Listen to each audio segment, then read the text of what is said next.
వక్ఫ్ చట్టాన్ని సవాలు చేస్తూ సుప్రీంకోర్టులో 1, 2 కాదు 73 పిటిషన్లు దాఖలైన సంగతి తెలిసిందే. జస్టిస్ సంజీవ్ ఖన్నా నేతృత్వంలోని ధర్మాసనం వీటన్నిటి మీద ఒకేసారి విచారణ చేపట్టింది. వక్ఫ్ బోర్డులకి ముస్లిమేతరుల్ని అనుమతించినట్లు హిందూ ట్రస్టుల్లోకి ముస్లింలని అనుమతిస్తారా అంటూ తాజాగా సుప్రీంకోర్టు కేంద్ర ప్రభుత్వాన్ని ప్రశ్నించింది. అలాగే చట్టంలోని పలు అంశాల మీద కూడా కేంద్రాన్ని ప్రశ్నించింది. వక్ఫ్ చట్టం మీద దాఖలైన పిటిషన్ల మీద కౌంటర్ దాఖలు చేసేందుకు వారం రోజులు గడువు కావాలని కేంద్ర ప్రభుత్వం సుప్రీంకోర్టును అభ్యర్థించింది. కేంద్రం విజ్ఞప్తికి సుప్రీం సానుకూలంగా స్పందించింది.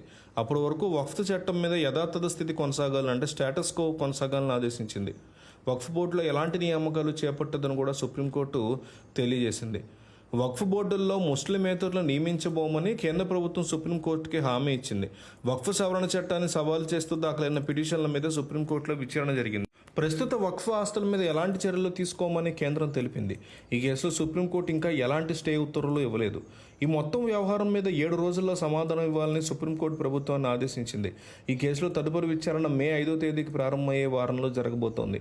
కేంద్ర ప్రభుత్వం తరఫున వాదనలు వినిపించినటువంటి సొలిసిటర్ జనరల్ తుషార్ మెహ్రా వక్ఫ్ సవరణ చట్టం 2025లో కొన్ని నిబంధనలను ప్రస్తుతానికి అమలు చేయమని కోర్టుకు హామీ ఇచ్చారు. విచారణ సందర్భంగా సొలిసిటర్ జనరల్ ప్రభుత్వం 7 రోజుల్లో సమాధానం ఇవ్వాలనుకుంటున్నట్లుగా తెలిపారు. వక్ఫ్ కౌన్సిల్ లేదా బోర్డులో కొత్త నియామకాలు చేయబోమని ఆయన హామీ ఇచ్చారు. తదుపరి ఉత్తర్వులు వెలువడే వరకు వక్ఫ్లో ఇప్పటికే వక్ఫ్ కింద రిజిస్టర్ అయినటువంటి వక్ఫ్ బై యూజర్లో కూడా ఎలాంటి మార్పు చేయరు. సంబంధిత కలెక్టర్ కూడా వాటిలో ఎలాంటి మార్పులు చేయరు. ఈ వాంగ్మూలాన్ని రికార్డులో నమోదు చేస్తున్నామని చీఫ్ జస్టిస్ సంజీవ్ ఖన్నా తెలిపారు. వక్ఫ్ సవరణ చట్టంలోని కొన్ని నిబంధనల మీద స్టే విధించవచ్చని సుప్రీంకోర్టు రీసెంట్గా సూచించింది. దీని మీద చీఫ్ జస్టిస్ సంజీవ్ ఖన్నా నేతృత్వంలోని ధర్మాసనం పలు వ్యాఖ్యలు చేసింది. ఈ సందర్భంగా హిందువులకు చెందినటువంటి మతపరమైన ట్రస్టుల్లో ముస్లింలు లేదా హిందూయేతరులు స్థానం కల్పించే అవకాశాన్ని పరిశీలిస్తున్నారా అని కేంద్ర ప్రభుత్వాన్ని సుప్రీంకోర్టు ప్రశ్నించింది.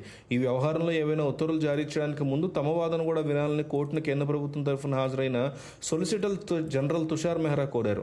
ఈ విచారణకి పిటిషనర్ల తరఫున కపిల్ సిబల్, రాజీవ్ ధవన్, అభిషేక్ మను సంఘవి వంటి సీనియర్ న్యాయవాదులు హాజరయ్యారు.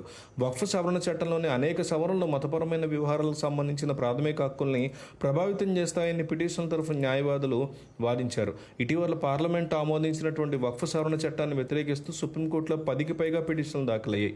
వక్ఫ్ సవరణ చట్టం రాజ్యాంగ బిల్లు మీద పిటిషనర్లు ప్రశ్నలు లేవనెత్తారు. పిటిషనర్లలో MIM MP Asaduddin Owaisi, association for protection of civil rights, Samastha Kerala Jamiyyathul Ulama సంస్థ, TMC MP Mahua Moitra, RJD నాయకుడు మనోజ్ ఝా వీళ్ళందరూ కూడా ఉన్నారు. ఈ పిటిషన్లు దాఖలైన తర్వాత ఈ చట్టం రాజ్యాంగ భద్రతను సమర్థిస్తూ 6 బీజేపీ పాలిత రాష్ట్రాలు పిటిషన్లు దాఖలు చేశాయి. వీటిలో హర్యానా, మహారాష్ట్ర, మధ్యప్రదేశ్, రాజస్థాన్, ఛత్తీస్గఢ్, అస్సాం రాష్ట్రాలు ఉన్నాయి. ఈ చట్టం రద్దు తర్వాత కలిగే చట్టపరమైన పరిణామాలను పేర్కొంటూ ఈ రాష్ట్రాలన్నీ వేర్వేరు పిటిషన్లు దాఖలు చేశాయి.